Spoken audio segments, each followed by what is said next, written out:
السلام علیکم ورحمۃ اللہ وبرکاتہ۔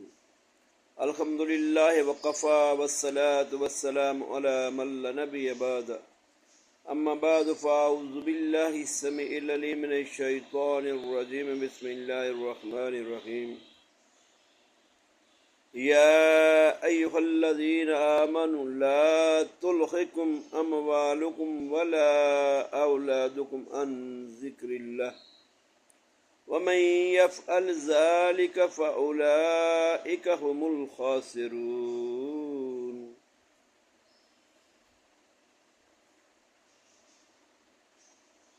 دوستو، اللہ تبارک و تعالی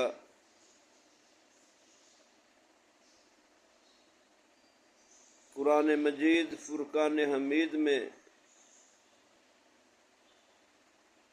سورہ منافقون میں ارشاد فرما رہے ہیں، یا ایھا الذین آمنوا، اے وہ لوگو جو ایمان لے آئے ہو، اے مومنین کی جماعت،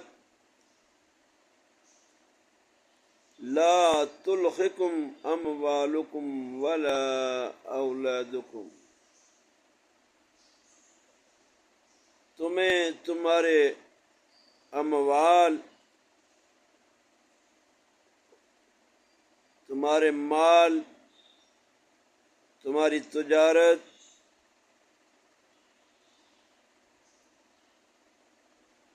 اور تمہاری اولاد ہلاکت میں نہ ڈال دیں، عن ذکر اللہ، کہ اللہ کے ذکر سے تم غفلت کر جاؤ ان کی وجہ سے۔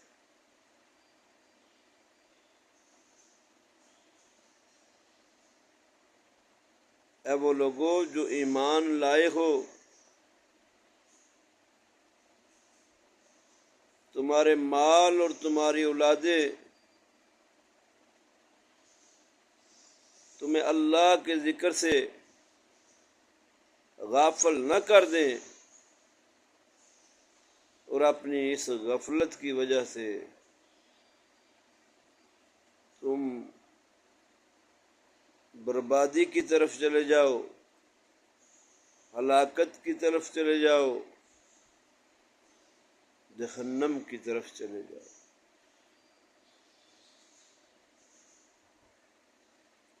پتہ یہ چلا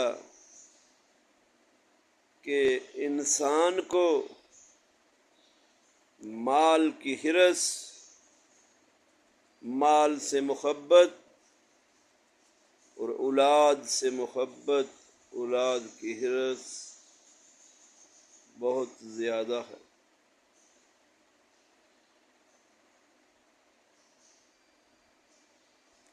ان کی وجہ سے انسان اللہ کے ذکر سے غافل ہو جاتا ہے،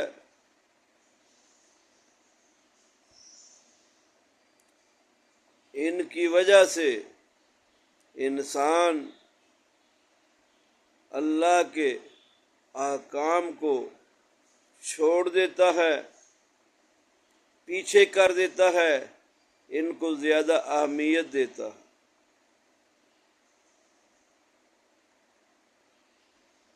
مال اور اولاد سے انسان کی محبت فطری محبت ہے، مگر اللہ تبارک و تعالیٰ کا حکم سب سے پہلے، سب سے افضل، سب سے اعلیٰ ہے۔ سب سے پہلے اپنے مالک کی اطاعت ہے، مالک کی فرما برداری ہے، اس کے بعد باقی چیزیں آتی، کیونکہ اللہ سے محبت میں ایمان والے بڑے سخت ہوتے ہیں۔ والذین آمنوا اشد حبا للہ، اور ایمان والوں کی یہ صفت ہے، یہ خوبی ہے کہ وہ اللہ کی محبت میں بڑے ہی سخت ہوتے ہیں، وہ پرواہ نہیں کرتے اپنے مالوں کی، اپنی اولادوں کی، جب اللہ کے حکم کی آواز بلند ہوئی، صدا بلند ہوئی، تو وہ دوڑے چلے جاتے ہیں اللہ کے ذکر کے لیے، نماز کے لیے۔ تو میرے دوستو، ہم سب کو چاہیے کہ اللہ کے ذکر کو مقدم رکھیں اور اپنے مال اور اولاد کی حرص کو مؤخر کریں۔ اللہ تعالیٰ مجھے اور آپ کو عمل کرنے والا بنائے، اللہ اور اس کے رسول کا سچا فرما بردار بنائے، ہمیں اللہ تبارک و تعالیٰ کے حکموں کو بجا لانے والا بنائے۔ آمین یا رب العالمین۔ السلام علیکم ورحمۃ اللہ وبرکاتہ۔